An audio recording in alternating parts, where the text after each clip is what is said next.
Hare Nama, Hare Nama eva kevalam, Kalo nasteva, nasteva, nasteva gatiranyata.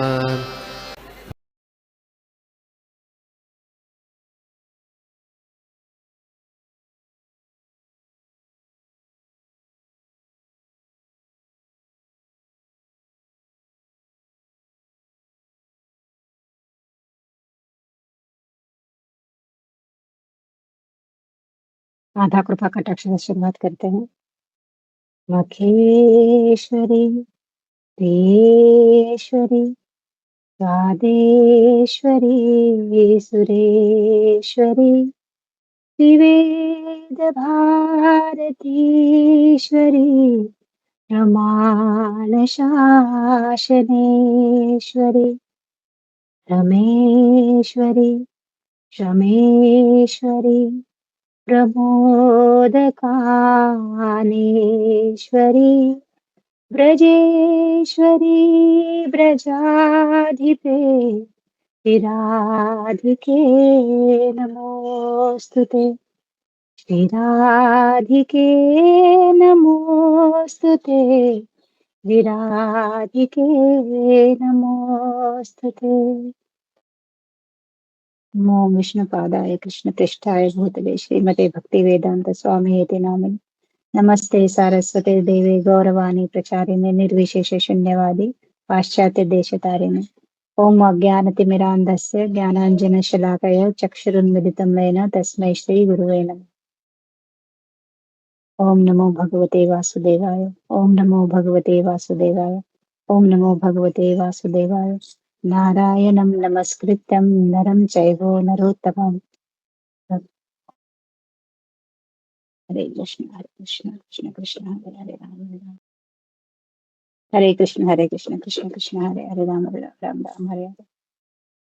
नमो पंकजनाभाय नमो पंकजमारुरे नमो पंकजनेत्राय नमस्ते पंकजांग्रे। हे कृष्ण करुणा सिंधु दीनबंधु जगतपते गोपेश गोपिका कांत राधा कांत नमस्ते। तप्त कांचन गौरांगी श्री राधे वृंदावन विश्वरी वृषभानुसुते देवी प्रणमामि हरिप्रिय।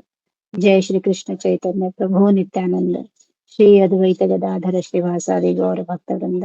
हरे कृष्ण कृष्ण कृष्ण हरे हरे हरे राम हरे कृष्णा। सभी वैष्णव के चरणों में दंडवत प्रणाम। आज मुझे श्रीमद् भागवतम स्कंद 3 अध्याय 26 भौतिक प्रकृति के मूलभूत सिद्धांत और श्लोक नंबर है 72 इसकी सेवा दी गई है। सबसे प्रार्थना करती हूँ कि मुझे आशीर्वाद दीजिए कि इस सेवा को मैं अच्छे से कर सकूं। हरे कृष्णा। तमस्मिन् प्रत्यगात्मानं धिया योग प्रवृत्तया भक्त्या विरक्त्या ज्ञानेन विविच्यात्मनि चिन्तये। तमस्मिन् प्रत्यगात्मानं धिया योग प्रवृत्तया भक्त्या विरक्त्या ज्ञानेन विविच्यात्मनि चिन्तये। तमस्मिन् प्रत्यगात्मानं धिया योग प्रवृत्तया भक्त्या विरक्त्या ज्ञानेन विविचात्मनि चिंतये। अनुवाद और तात्पर्य श्रील प्रभुपाद द्वारा। श्रील प्रभुपाद की जय। अनुवाद।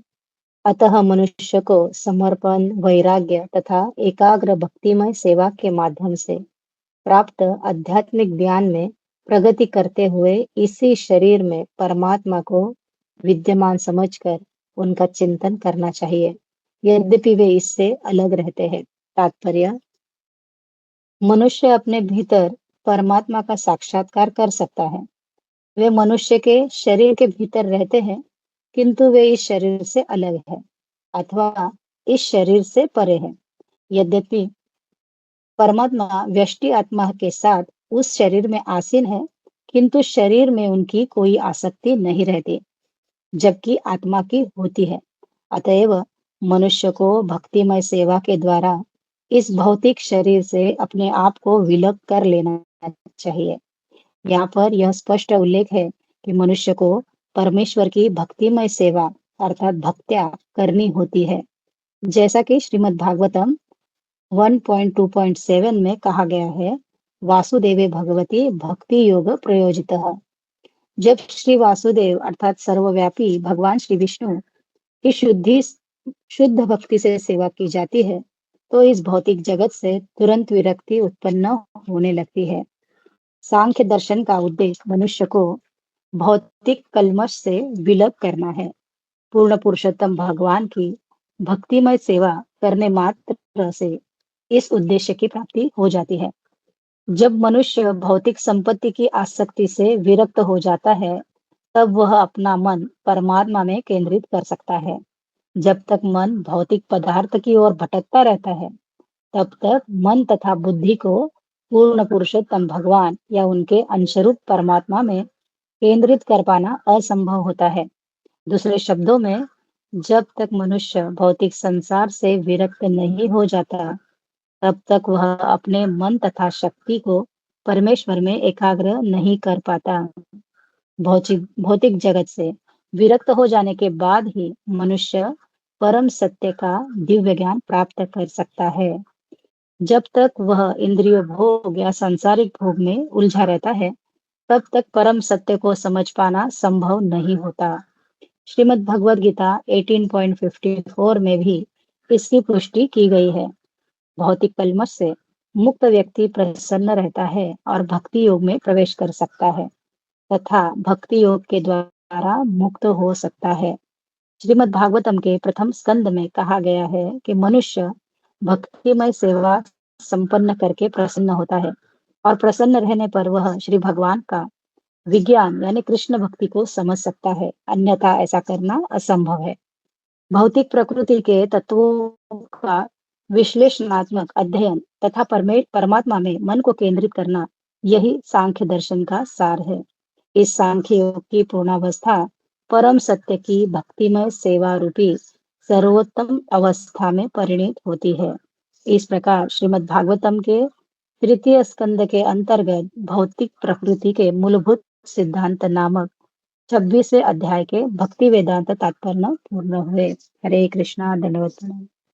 हरे कृष्ण कृष्ण कृष्ण हरे हरे, हरे राम राम राम हरे हरे।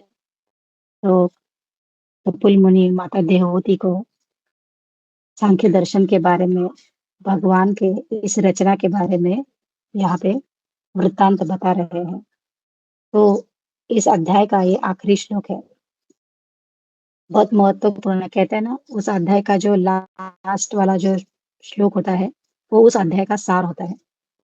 तो यहाँ पे सार बता रहे हैं कि हमें मनुष्य को क्या करना होगा। मनुष्य को अपनी देहात्म बुद्धि से ऊपर उठना होगा। देहात्म बुद्धि यानी हम अपने शरीर के बारे में सोचते हैं, शरीर में ही अभी तक आसक्त है, शरीर की जो आवश्यकता है उनमें ही हम अटके पड़े हैं। लेकिन ये शरीर एक माध्यम है हमारे लिए। कौन सा माध्यम है, किस लिए माध्यम है? तो हमें भक्ति करने के लिए माध्यम मिला है कि जिससे हम जिज्ञासा कर सके कि मेरा अस्तित्व क्या है, मैं कौन हूँ और मुझे कहाँ जाना है। तो जब ये जिज्ञासा करने के लिए शरीर मिला है, लेकिन हम क्या कर रहे हैं? भोग कर रहे हैं। दो प्रकार की वृत्ति है, एक तो सेवा वृत्ति और दूसरी है भोग वृत्ति। सेवा वृत्ति में क्या होता है? व्यक्ति अपने शरीर का प्रयोजन जान जाता है, अपने मनुष्य जन्म के बारे में वो जिज्ञासा कर बैठता है और उस जिज्ञासावश वो ज्ञान भी प्राप्त कर लेता है कि मुझे क्या करना चाहिए। और भोग वृत्ति क्या होती है? भोग वृत्ति क्या होती है कि मुझे इस शरीर को कितना ज्यादा कंफर्ट देने की मैं सुविधा करूं, मुझे अपने आप के लिए आरामदायी कैसे मैं समाज में सारा जो भी कुछ चीजें हैं उसको बटरता रहूं और मैं इस लाइफ को कैसे करूं, बहुत ही कंफर्ट और बहुत ही इजी बनाऊं। लेकिन सुखदेव गोस्वामी यहाँ पे बताते हैं कि ये मनुष्य जीवन भगवत भक्ति के लिए मिला है। ये हमें इस भौतिक जगत का भोग करने के लिए नहीं मिला है। तो जैसे रामायण में हनुमान जी सेवा वृत्ति में लगे हुए हैं। उनकी वृत्ति कैसी है? सेवा। वो हर पल सेवा में अपने आप को व्यस्त रखते हैं। अभी हनुमान जी तो बहुत ही बलशाली है, बहुत ही बुद्धिमान है। वो तो जैसे उनको तो सारी अष्ट सिद्धियां थी उनके पास।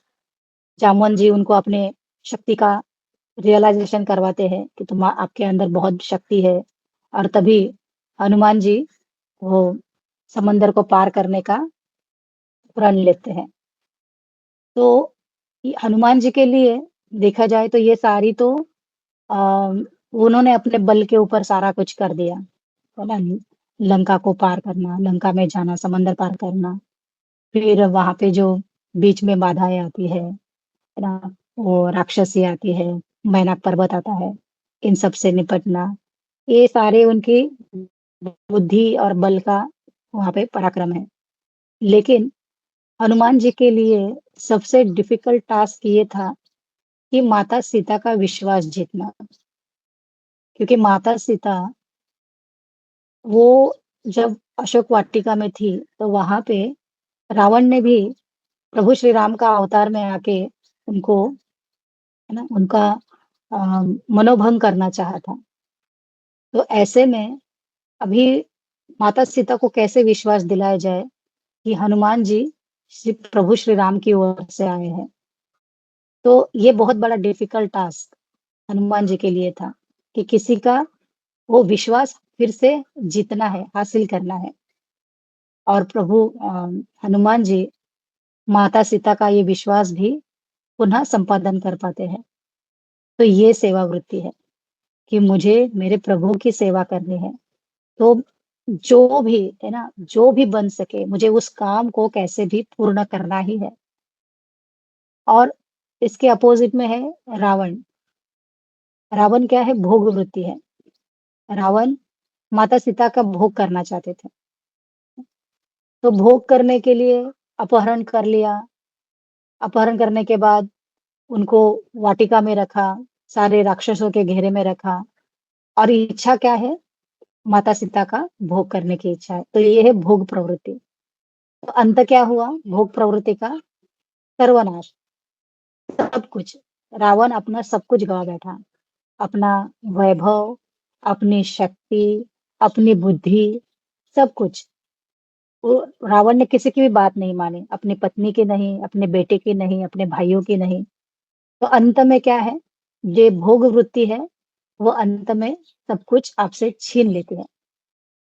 तो यहाँ पे सुखदेव गोस्वामी राजा परीक्षित को बताने जा रहे हैं किस तरह से इस देहात्म बुद्धि से, इस शरीर से उठना चाहिए। तो तीन प्रकार तीन प्रकार से हमारे ऊपर कृपा है। इसको हमें पहचानना होगा कि किस तरह से भगवान ने हमारे ऊपर कृपा की है। तो पहली कृपा है कि हमें मनुष्य जीवन मिला है।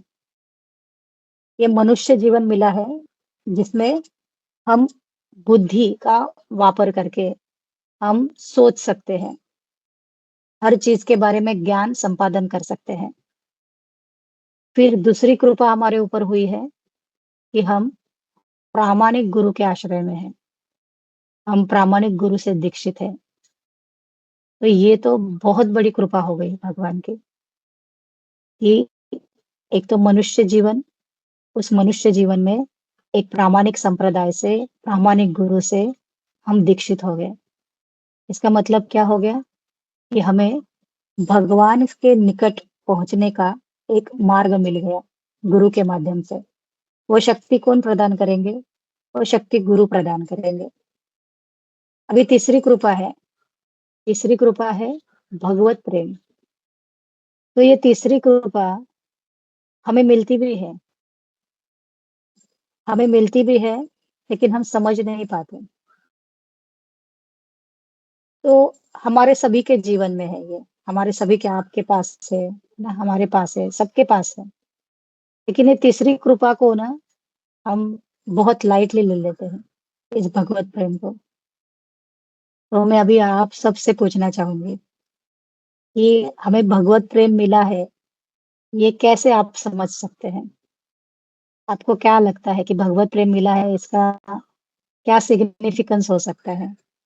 आप प्लीज़ एक-एक करके भी सब लोग अपने शेयर करेंगे तो बहुत अच्छा होगा। हरे कृष्णा माता जी, दंडवत जी, माताजी प्रणाम। बोलिए। विनती माताजी सभी बोलिए। उपस्थित भक्तों के चरणों में दंडवत प्रणाम। माता जी सबसे जो ज़्यादा जो मुझे है कि हम ये सब जो भगवान का नाम ले पा रहे हैं और जैसे हम सब कथा में बैठे हैं, हम भगवत कथा और ये सब सुन रहे हैं, यही एक सबसे बड़ी कृपा है। क्योंकि पहले भी लेक्चर में एक बार यही सुना था कि नाम जप साधन भी है और साध्य भी है। तो ये हम ले पा रहे हैं और ये कर रहे हैं, ये एक बहुत बड़ा वो है संकेत कि भगवत प्रेम हमें मिला है, तो इसको हमें सीरियस माताजी, अच्छा अच्छा उत्तर दिया माताजी। हाँ, विनती माताजी बोलिए आप भी। Thank you.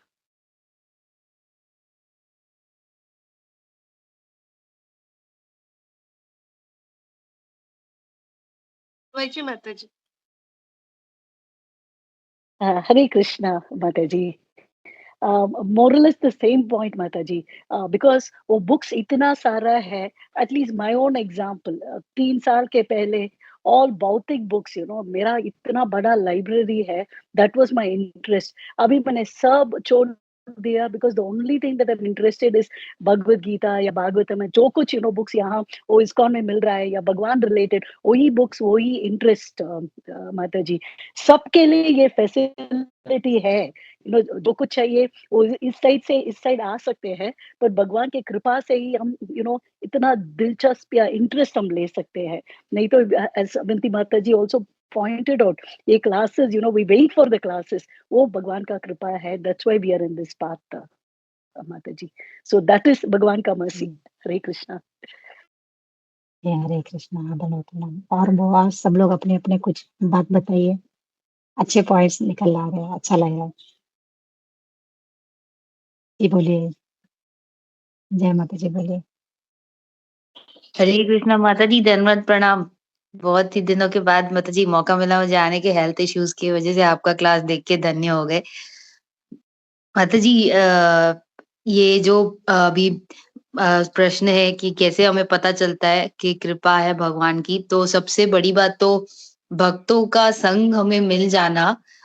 मतलब हम भक्तों के संग में बैठकर ये सब सुन पा रहे हैं, उनके वजह से ही हमको मार्गदर्शन मिलता है कि कृष्णा कौन है, नाम जाप क्या है, भगवत गीता भागवतम क्या है। हम तो मतलब जैसे भगवत गीता में भी श्लोक है, भवनाम जन्मनाम अन्ते स महात्मा सो दुर्लभा। तो देखते हैं कि बहुत ही हम लोग क्लास में भी सुनते हैं कि विरला ही कोई होता है जो आना चाहता है कि इसमें मतलब कृष्णा कॉन्शियसनेस में। नहीं तो बाहर बाहर तो इतने सारे लोग बैठे हुए हैं, उनको कोई पड़ी भी नहीं।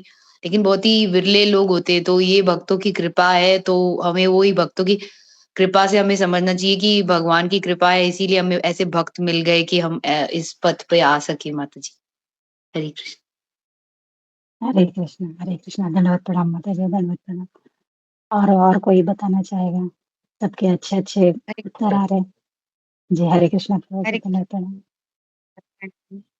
माताजी अभी तो भगवान की ही कृपा है कि हम सब हमें डिवोटीज का एसोसिएशन मिलता है और ऐसे देखने भी जाए तो अगर हमें किसी को भी अगर इसके बारे में थोड़ा सा भी प्रचार करने गए तो ये ऐसी बात है कि सभी को ये डाइजेस्ट ही नहीं होती है तो हम पर भगवान की शायद कोई असीम ऐसी कृपा है जिसकी वजह से हम ये सुन पा रहे हैं हम थोड़ा कुछ भी जो नाम जप कर रहे हैं, वो भगवान की कृपा से, भगवान के भक्तों की कृपा से ही कर पा रहे हैं। और फिर थोड़ा-थोड़ा अभी विरक्ति भी थोड़ा-सा मतलब आता है, जो एकदम से हमको ऐसा लगता था कहीं पे भी गए, कोई भी सेल या कुछ दिखा तो ऐसा एकदम मन उस तरफ जाता था। तो अभी थोड़ा-थोड़ा सा हमको उन मटेरियल थिंग्स से हम अपने आप को थोड़ा-सा अलग कर सकते हैं और भगवान की इतनी हमको भगवान के बारे में सुनने मिलता है, भगवान का चिंतन, स्मरण, उससे हमारा जो है, जो हमारे जो डे टू डे लाइफ में जो कुछ भी हम एनकाउंटर करते हैं, कुछ प्रॉब्लम्स ये वो हमको एकदम से छोटे से ऐसे कुछ उनका ज़्यादा ये नहीं है, ऐसा सिग्निफिकेंस नहीं है, ऐसा दिखता है और भगवान की कृपा सब में दिखने लगती है। हरे कृष्णा, दंडवत प्रणाम। हरे कृष्णा, दंडवत प्रणाम। आप सब लोग हरे भगवत कृष्ण कृपा के बारे में बता रहे हैं, भगवत। हाँ, कंजूस हरे कृष्णा, बोलिए माता जी। जी। माता जी, भगवान की बड़ी कृपा है जो जैसे कि आपने कहा कि हम इस परंपरा में हैं और प्रभुपाद जी जैसे भगवान के शुद्ध भक्त मिले हैं जो जैसे था वैसे ही हमें सब प्रस्तुत कर रहे हैं और उनके जो शिष्य हमें गुरु रूप माध्यम से मिले। जब भगवान नहीं आ सकते हैं तो भगवान गुरु दे देते हैं, ये बड़ी कृपा है। हरे कृष्ण। हरे कृष्ण, हरे कृष्ण। ये बहुत सुंदर आंसर आ रहे हैं, बहुत बहुत बढ़िया बढ़िया आंसर आ रहे हैं। ये और कोई बताना चाह रहा है? हरे बोल। जी, प्रवीण प्रभु। हरे कृष्णा माता जी, दंडवत प्रणाम।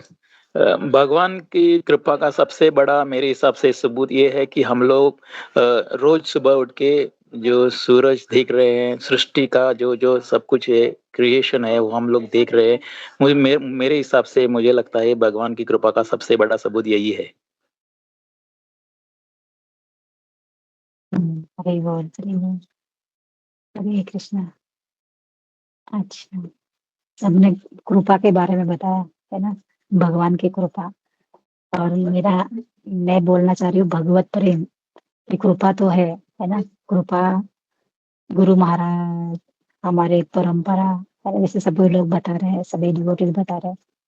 लेकिन हमें भगवत प्रेम प्राप्त हुआ है नहीं, तो महाराज इसके बारे में बताते हैं कि इसका एक सिग्निफिकेंस है कि प्रेम, है ना, प्रेम क्या होता है? प्रेम होता है कि हमारे बीच आदान प्रदान होता है ना। हम भगवान से एकांत में वार्तालाप करते हैं, भगवान हमारी पर्सनल प्रॉपर्टी होते हैं ना? हमारा हक होता है, हम भगवान को हक से कहते हैं और हमें कहना चाहिए जब हम आरती करते हैं कि भगवान मैं तुम्हारी हूँ और तुम मेरे हो, है ना, इतना हक आना चाहिए। तो ये प्रेम कब प्राप्त होगा? ये प्रेम प्राप्त होगा जब हम 24 घंटे भगवान का ही चिंतन करेंगे। कोई भी कार्य हो, कोई भी, हम ऑफिस में है, हम बाहर है, हम किसी से बातें कर रहे हैं, उससे बातें करते हुए भी हमें कृष्ण का चिंतन होगा कि अरे इसने कुछ तो कैसे कुछ तो बोला, कृष्ण बोला, है ना? हर चीज में कुछ सब्जी देखी, कुछ कलर देखे, फिर भी अरे ये तो कृष्ण से मिलता जुलता है, अरे ये तो गोपियों का मिलता जुलता है। तो हर समय चिंतन हो। तो उसके लिए महाराज राजा कुलशेखर का उदाहरण देते हैं। राजा कुलशेखर, वो तो राजा है ना, राजा होते हुए भी उनका चित्त कैसा है? उनका चित्त सिर्फ और सिर्फ भगवान में है। तो ये क्या है? अपने शरीर से ऊपर उठ गए हैं। इस शरीर में अपने शरीर की जो बेसिक जो आवश्यकता है उनको भी ध्यान नहीं देना, और सब कुछ क्या है? भगवान के चिंतन में ही लगा देना। तो महाराज कहते हैं कि ये प्रेम है। और प्रेम होता है ना, तो उसका ही चिंतन होता है। जब एक प्रेमी प्रेमिका में प्रेम होता है तो उसी का चिंतन होता है। तो हमें भगवत प्रेम मिला है, हम कैसे जानेंगे? तो हमें भगवान का हर समय चिंतन होगा, ये चिंतन करते रहेंगे हम कहते हैं हम जपा करते हैं, मैं इतनी माला कर रही हूँ, 16 माला, हम 16 प्लस करते हैं, हम 32 करते हैं, 50 करते हैं, 64 करते हैं, 100 करते हैं।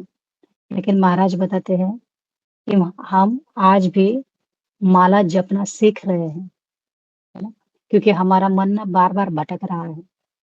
तो आज भी हम, भले हमें 20 साल हो, 12 साल हो, 15 साल हो, हम आज भी सीख रहे हैं कि कैसे मन को एकाग्र करें। कि जब हमें हरे कृष्ण कृष्ण कृष्ण हरे हरे ये बोल रहे हो, तो मेरे मन में और कोई थॉट नहीं है, मेरे मन में बस कृष्ण ही कृष्ण है। वो एक क्षण ना, वो एक क्षण के लिए तो मैं पूरी तरह से समर्पित हूँ। तो आज भी हम जपा करना सीख रहे हैं, कैसे जप किया जाता है भगवान के नाम का। तो प्रभुपाद जी, प्रभुपाद जी अपने शिष्यों को बता रहे थे कि आप जो विग्रहों के अर्चा विग्रहों की सेवा करते हो, है ना?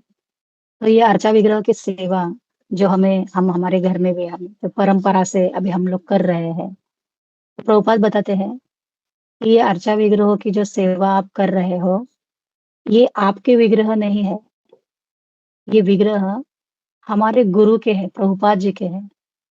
ये प्रभुपाद ने हमें दिए हैं, इसलिए हम उनकी सेवा कर पा रहे हैं। हमारी उतनी लायकात भी नहीं है और हमारी उतनी औकात भी नहीं है कि भगवान की हम सेवा कर पाए। मीन्स इतने पतित है हम लोग, इतने हमारे जीवन का हमने क्या कहते हैं ना, इतना पतन करके रखा है, लेकिन ये गुरु की कृपा है। गुरु इतने करुणामयी है, इतने दयालु है कि उन्होंने हमारा उद्धार करने के लिए उनके भगवान हमको दे दिए। तो ये प्रभुपाद के राधा कृष्ण है, ये प्रभुपाद के जगन्नाथ जी है, उनके विग्रहों की हम पूजा अर्चना कर रहे हैं, है ना? तो देखिए कितने हमारे ऊपर कृपा है, उन्होंने अपने विग्रह भी दे दिए, उनके अर्चन विधि का जो पंचरात्रिक विधि है वो सारे विधियां भी बता दी। फिर हम लोग ये विधि पूर्वक उनकी सेवा करेंगे, लेकिन प्रेम नहीं जागा तो इसलिए सारी प्रेम भरी कथाएं भी बताई, सारी उनकी जो रास लीलाएं हैं, उनके अष्ट सखियों का दर्शन है, ताकि हम हमारे चित्त को भगवान में लगा सके और भगवान की अच्छी तरह से सेवा करके ये जीव भगवत धाम जा सके। तो हमारे लिए हमारे गुरुदेव कितना कितना प्रयास कर रहे हैं ताकि हम इस देहात्म बुद्धि से ऊपर उठ सके। तो राजा कुलशेखर अलवार ये उसमें से एक महत्तम उदाहरण है, जिन्होंने अपने पूरे जीवन को क्या किया है, भगवान के चिंतन में ही समर्पित किया है।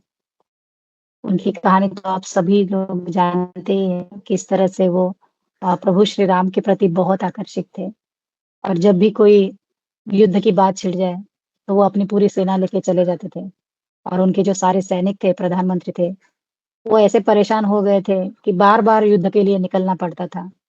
तो उन्होंने एक योजना बनाई कि राजा क्या करते हैं कि जब भी प्रभु श्री राम की युद्ध के बारे में कुछ सुनते हैं, तो तुरंत सेना को लेके निकलते हैं। तो ऐसे में हम क्या करेंगे कि जैसे ही इनके मन में वो आवेश आ गया कि मुझे निकलना है युद्ध पे प्रभु श्री राम की रक्षा के लिए या उनकी टीम में उनको सहयोग करने के लिए, तो हम क्या करेंगे कि बाहर से कोई वैष्णव की टोली को भेजेंगे और राजा कुलशेखर ये इतने भगवान के परम भक्त हैं कि वैष्णव के प्रति इतना प्रेम है कि वैष्णव को वो लांग के नहीं जाएँगे, उनको अवॉइड करके नहीं जाएँगे। तो फिर हमेशा ऐसा होता था कि जब इनको आवेश आ गया, तो वैष्णव की टोली वहाँ से भेजी जाती थी और फिर राजा कुलशेखर उन वैष्णवों की बहुत अच्छे से सेवा करते थे। उनका भोजन, उनका रहने की व्यवस्था, ये सारी व्यवस्था में एक 15-20 दिन, 1 महीना चला जाता था, क्योंकि वो उनको आग्रह भी करते थे रुकने के लिए, क्योंकि वैष्णवों के मुख से हरि कथा सुनेंगे, हरि नाम सुनेंगे, सत्संग होगा और इस तरह से आगे-आगे दिन ऐसे बीते जा रहे थे और अभी क्या हो गया, राज्य में सारे वैष्णव ही वैष्णव हो गए। तो वैष्णवों के लिए राजा कुलशेखर ने अपने महल में खास उनके रहने का पूरा बंदोबस्त कर दिया था। इवन सिर्फ वैष्णव ही उनके जो राजा का जो बेडरूम है, उसमें प्रवेश कर सकते थे, उनके साथ वहाँ पे उठ बैठ सकते थे। उस महल में किसी को भी राजा के बेडरूम में जाने की इजाज़त नहीं थी, परमिशन नहीं थी। लेकिन ये वैष्णव ही वहाँ पे ऐसे एकमेव थे कि जो राजा के इसमें आ जा सकते थे।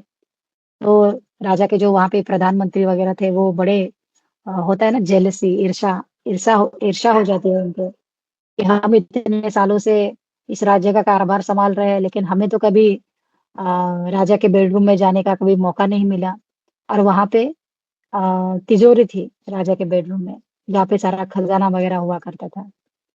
तो अभी इन वैष्णव के प्रति क्या करना है, इन वैष्णव के प्रति राजा के मन में कुछ तो बैर निर्माण करना है, कोई तो गलतफ़हमी निर्माण करनी है। तो इसलिए क्या करता है वो प्रधान, राजा की जो तिजोरी है वहाँ से एक रत्नों का हार चुरा लेता है, बहुत ही कीमती। और अभी रत्नों का हार चोरी हो गया कि राजा दूसरे दिन उठ के वो गले में डालते रहते थे। तो देखते हैं कि अरे इसमें तो रत्नों का हार है नहीं, और अभी फिर चोरी किसने की? तो प्रधान कहते हैं कि देखिए आपके रूम में तो ये वैष्णव का ही आना-जाना रहता है ना? तो हो ना हो इन वैष्णव ने ही ये हार चुराया होगा।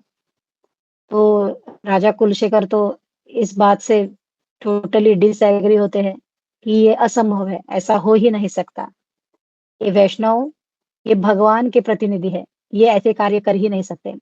लेकिन अभी जो वहाँ पे प्रधान, उनकी सारी टीम है, सैनिक है, अभी उनका डाउट भी क्लियर करना है। तो राजा कुलशेखर कहते हैं कि एक काम करो, एक जहरीला सर्प लेके आओ, और उस जहरीले सर्प को मैं क्या करूँगा, वो उसको बॉक्स में लेके आएँगे ना जहरीले साँप को, तो उस सर्प के अंदर मैं हाथ डालूँगा। यदि वो सर्प मुझे डसता है, तो इसका मतलब है कि वैष्णवों ने वो हार चुराया है। और यदि वो नहीं डसता है, तो इसका मतलब है कि मेरे ये जो प्रधान, ये जो सारे ब्लेम कर रहे हैं, इन्होंने ही कोई षड्यंत्र किया है। तो साँप को लाया जाता है, जहरीले साँप को, कोबरा कोबरा को लाया जाता है, और अभी राजा कुलशेखर उस बॉक्स में हाथ डाल देते हैं। अभी राजा कुलशेखर उस बॉक्स में हाथ डालते हैं। देखिए, भगवान के इतने परम भक्त हैं कि भगवान ही खुद ना भक्त की रक्षा के लिए वहाँ पे तैनात रहते हैं। राजा ने तो हाथ डाल दिया, अभी सर्प वहाँ से बाहर आ गया, और उसने सर्प ने राजा कुलशेखर की एक प्रदक्षिणा करी, और एक प्रदर्शना करके सर्प वहाँ से निकल चुका। तो अभी सारे हैरान हो गए, और जैसे कि राजा ने कहा था कि यदि साँप डसता नहीं है, तो इसका मतलब क्या है कि ये प्रधान है, उनका षड्यंत्र है। तो प्रधान बहुत शर्म से एकदम लज्जित हो जाता है, और अभी राजा से क्षमा याचना करता है, और वो रत्नहार फिर से राजा को रिटर्न कर देता है। तो प्रभुपाद यहाँ पे बताते हैं कि ऐसा चिंतन होना चाहिए। चिंतन इतना होना चाहिए कि मुसीबत आए, जहरीला साँप भी काटने को आए, तो फिर भी हमें भगवान पे उतना विश्वास होना चाहिए। इतना चिंतन प्रगाढ़ होगा, जितना भगवान पे श्रद्धा और विश्वास ज़्यादा होगा, है ना? क्योंकि प्रेम के संबंध है ना, प्रेम के संबंध है तो प्रेमी को आना ही पड़ेगा। प्रेमी को वहाँ पे अपने प्रेम का सबूत देना ही पड़ेगा। अ, एक कन्याकुमारी की कथा है, एक प्रेम का भी बात यहाँ पे हो रही है। तो सुचिंद्रम करके एक जगह है, जहाँ पे शिव जी तपस्या करते हैं, और ये कन्याकुमारी कौन है? तो ये कन्याकुमारी माता पार्वती है। जब सती रूप में माता पार्वती अपने अपने को अग्नि में समर्पित कर देती है, तो उसके बाद माता पार्वती का जन्म ये कन्याकुमारी के रूप में हो जाता है। तो ये कन्याकुमारी के रूप में अवतरित इसलिए होती है, बाणासुर करके एक राक्षस है। ये वो वाला बाणासुर नहीं, ये अलग बाणासुर है, दूसरा। तो ये बाणासुर जैसे असुरों में बड़ी नेगेटिव पावर ज़्यादा होती है, फिर वो सारे ब्राह्मणों को परेशान करते रहते हैं।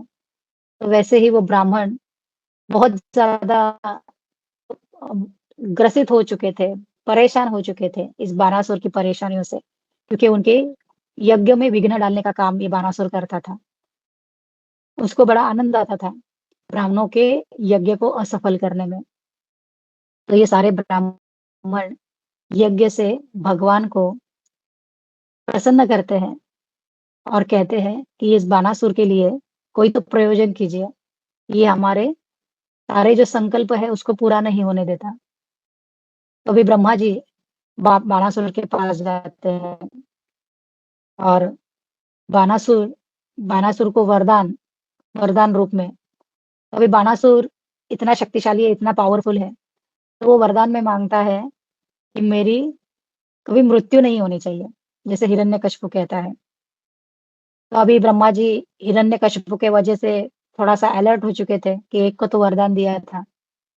बाणासुर को कहते हैं कि नहीं, ये वरदान नहीं मिल सकता, है ना? तुमने जितनी तपस्या की है, उसमें ये वरदान नहीं आता। तुम्हें कोई और अलग वरदान माँगना होगा। तो बाणासुर कहता है कि ठीक है, मुझे फिर कोई भी शक्तिशाली पावरफुल राजा या कोई भी बहुत ही देवी-देवता ऐसे ऐसे से मेरी मृत्यु एटलीस्ट ना हो, क्योंकि उससे ही मुझे भय है ज़्यादा।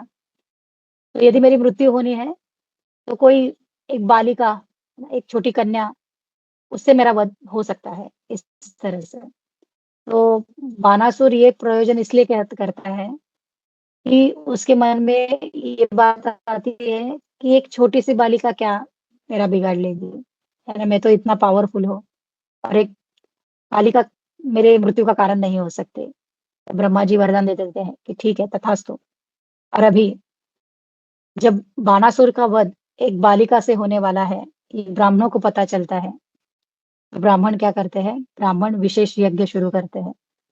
विशेष यज्ञ करके भगवान को प्रसन्न करके प्रार्थना करते हैं कि उस बालिका को जल्दी प्रकट कर दीजिए, ताकि ये जो हमारे कष्ट है, वो कष्ट हमारे मिट सके। फिर अभी बालिका का जन्म भी हो जाता है। कन्या का जन्म हो जाता है, तो बहुत जल्दी नारद मुनि, सारे देवी-देवता कहने लगते हैं कि बहुत जल्दी करो और उस बानासुर को मारो। तो ये जो कन्या है, ये कन्या कहती है कि अभी तो मैं बहुत छोटी हूँ, है ना? थोड़ी मेरी मेरी आयु और बढ़ेगी, अभी थोड़ा समय जाएगा उसके लिए।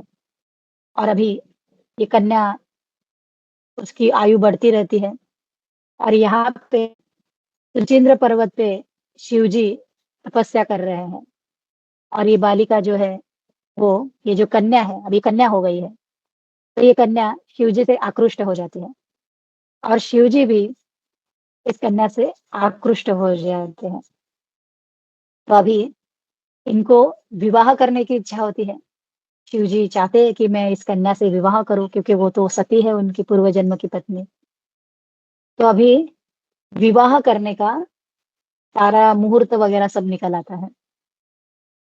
अभी नारद मुनि, सारे देवी-देवता बहुत चिंतित हो जाते हैं कि यदि इस कन्या का विवाह हो गया, तो ये बानासुर नहीं मर मर पाएगा, क्योंकि वो तो बालिका, एक कन्या के हाथों से मरने वाला है। तो कैसे ही करके इस विवाह को रोकना पड़ेगा। तो नारद मुनि जाते हैं उस कन्या के पास और कन्या को कहते हैं कि आप क्या करो, देखिए कि ये जो अ, राक्षस लोग हैं या बानासुर है, ये क्या करेगा, शिव जी का रूप लेके भी आ सकता है आपको, आपके साथ विवाह करने के लिए, है ना? वो तो रूप बदलते हैं, छद्म रूप में आते हैं। तो ये रूप बदल के आएगा, शिव जी का भेष बना के आएगा और फिर आप तो शिव जी समझ समझ के उससे विवाह कर लोगे। फिर क्या होगा? आप तो बानासुर की पत्नी बन जाओगे, फिर तो बानासुर का वध होने से रहा। तो कन्या पूछती है, तो मुझे क्या करना चाहिए? तो नारद जी कहते हैं कि उनको 3 चीज़ें करने के लिए कहिए और यदि वो उसमें सफल होते हैं, तो समझ लीजिए कि वो ही शिव जी है और असफल होते हैं, तो वो बानासुर है। तो अभी कन्या कहती है, ठीक है। शिव जी आते हैं विवाह के लिए, विवाह का जो मुहूर्त निकलता है उस समय। तो ये जो कन्या है, ये बड़ी अलर्ट रहती है, क्योंकि नारद जी ने पहले ही बताया है। तो वो शिव जी को कहती है कि आपको मेरे 3 चीज़ों का सवाल का जवाब देना होगा या उन चीज़ों को लाके देना होगा, तभी मैं समझ पाऊँगी कि आप वही ओरिजिनल शिव जी हैं। तो शिव जी कहते हैं, बताओ क्या करना है? तो कन्या कहती है कि ऐसा नारियल लेके आना जिसकी आँखें नहीं हो। नारियल पे आँखें होती है ना 2, तो ऐसा नारियल चाहिए जिसमें आँखें नहीं हो। फिर दूसरी चीज़ बताती है कि ऐसे आम लेके आइए जिसमें कोई बीज ना हो, जिसमें गुठली ना हो। और तीसरी चीज़, ऐसा बेलपत्र लेके आइए जिसमें रेखाएँ ना हो। बेलपत्र में रेखा होती है ना, तो ऐसा बेलपत्र लेके आइए। अब ये तो शिव जी है, शिव जी के लिए कुछ भी असंभव नहीं है। तो शिव जी ये तीनों चीज़ें लेके आते हैं, तीनों चीज़ें लेके आते हैं, लेकिन अभी जो विवाह का मुहूर्त है वो टल जाता है। तो ये सब देवी-देवता लोग तो यही चाहते हैं कि ये विवाह का मुहूर्त टले और ये विवाह है ये पोस्टपोन होता रहे। तो अभी शिव जी कहते हैं कि विवाह का मुहूर्त तो टल गया है, अभी नेक्स्ट मुहूर्त पे अब हम लोग विवाह करेंगे। अभी फिर से शिव जी जो है वो सुचिंद्र पर्वत पे वहाँ पे तपस्या करने बैठ जाते हैं। तो अभी ये सुचिंद्र पर्वत है, तो इस जगह का भी विशेष महत्व बताया जाता है। जब इंद्र को गौतम ऋषि के द्वारा, माता अहिल्या के द्वारा जब शाप मिलता है, तो उस शाप से मुक्त होने के लिए इंद्र ने यहाँ पे थे। तो इंद्र यहाँ शुचि हो चुका था। शुचि यानी वो पवित्र हो गया इस भूमि में, इसलिए सुचिंद्र इस स्थान को कहा जाता है। फिर अत्रि मुनि और अनुसुईया माता, जब अनुसुईया माता के उनके पति है ना, वो पतिव्रता थे। तो पतिव्रता का उनका जो टेस्ट है, परीक्षा लेने के लिए ब्रह्मा, विष्णु, महेश आते हैं। तो वो कथा भी, वो प्रसंग भी यहीं पे होता है, इसी भूमि पे होता है। तो ऐसी भूमि क्या है? ये तपोभूमि है, तपोवन है। तो ऐसे इस भूमि पे शिव जी तपस्या कर रहे हैं। अभी नेक्स्ट मुहूर्त निकलता है। शिव जी घोषणा कर देते हैं कि इस दिन रात को 12 बजे विवाह संपन्न होगा। और अभी उस मुहूर्त में शिव जी निकलते हैं विवाह के लिए। रात का समय है, 12 बजे तक पहुंचना है, क्योंकि 12 बजे के मुहूर्त में विवाह होने वाला है। अभी फिर से सारे देवी देवता परेशान हो जाते हैं कि इस विवाह को कैसे भी करके टालना होगा। तो अभी कैसे टालें? तो क्या करते हैं देवतागण, जब सुबह होती है तो बांग देता है ना, तो वैसे मुर्गे की बांग सुनाई पड़ती है। और अभी तारा नहीं पड़ते हैं। और जैसे ही मुर्गे की बांग सुनते हैं तो शिव जी को लगता है कि अब तो प्रातः हो गया। इसका मतलब है 12 तो बज चुके, है ना? और शिव जी को लगता है कि उनको लेट हो गया, उनको देरी हो गई पहुंचने में। तो शिव जी अब ये ऐसे सोच के शिव जी फिर से रिटर्न आते हैं और यहाँ पे, और वो तपस्या करने जाते हैं। और यहाँ पे जो ये कन्या है, ये कन्या, अब 12 बज चुके, 12 बज के हो भी गए। तो जितने भी बाराती आए हैं वहाँ पे, जितने गेस्ट आए हैं, उनके लिए भोजन बनाया गया है इतना सारा। तो अभी शिव जी तो आए नहीं, ये कन्या तो प्रतीक्षा करती रही। और अभी जितना सारा जो भोजन बनाया था, वो भोजन पूरा वहाँ वो पानी में फेंक दिया जाता है। जितना भी अन्न बनाया गया था वो प्रसाद सारा फेंक दिया जाता है। तो आज भी कहते हैं कि वो जो समंदर है उसकी रेत में चावल के दाने के जैसे पत्थर दिखते हैं, क्योंकि ये सारा प्रसादम, ये सब क्या है? ये अमृत है। तो वहां पे अभी भी चावल के दाने के जैसे पत्थर रेत में पाए जाते हैं। तो अभी ये कन्या, ये तो प्रतीक्षा कर रही है शिव जी की। और तब बानासुर आता है। बानासुर आता है और इस कन्या से उसको पता चलता है कि ऐसी ऐसी कन्या थी, शिव जी से विवाह होने वाला था, लेकिन विवाह हुआ नहीं। तो बानासुर आके कन्या से विवाह का प्रस्ताव रखता है। तो कन्या बड़ी विनम्र से कहती है कि मैं मन से शिव जी को अपना पति मान चुकी हूँ, तो अभी आपके साथ तो विवाह होना असंभव है। तो बानासुर बहुत क्रोधित हो जाता है, अपमानित फील करता है कि मेरा बहुत बड़ा अपमान हो गया, ये तो इस कन्या ने किया। तो वो क्या करता है, अपनी तलवार से उस कन्या को मारने जाता है। और उसी समय ये जो कन्या है, ये दुर्गा रूप में प्रकट होकर बानासुर का वध कर देती है। तो बानासुर जब दुर्गा माता का रूप देखता है, तो मरते मरते ही उसके हृदय में एक पश्चाताप आ जाता है कि उसने किया है वो गलत किया है। और उस पश्चाताप की वजह से माता दुर्गा उसके ऊपर कृपा भी कर देती है। कृपा ऐसी करती है कि इस भूमि पे जो भी कोई आके उस समंदर में स्नान करेगा, उस पानी में स्नान करेगा, तो उसको मुक्ति प्राप्त होगी और वानर को भी मुक्ति प्राप्त होती है। तो ऐसे इस कन्याकुमारी की पवित्र भूमि का वहाँ पे उल्लेख किया जाता है। तो प्रेम, प्रेम की गाथा, कन्याकुमारी भी क्या है? प्रेम में है भगवान शिव के, नित्य निरंतर आज तक। इसलिए उस भूमि को हम बड़ा पूजन करते हैं।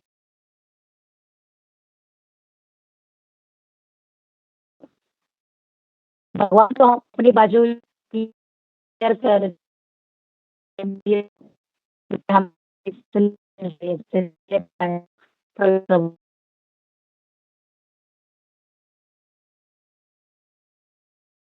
कि भगवान तो हमारे ऊपर कृपा कर चुके हैं, भगवान ने तो अपना प्रेम सिद्ध कर दिया। अभी हमारी बारी है, हमें वो नित्य चिंतन होना चाहिए, हमें वो भगवान का नित्य स्मरण होना चाहिए। तो जो प्रभुपाद की जो है, उनको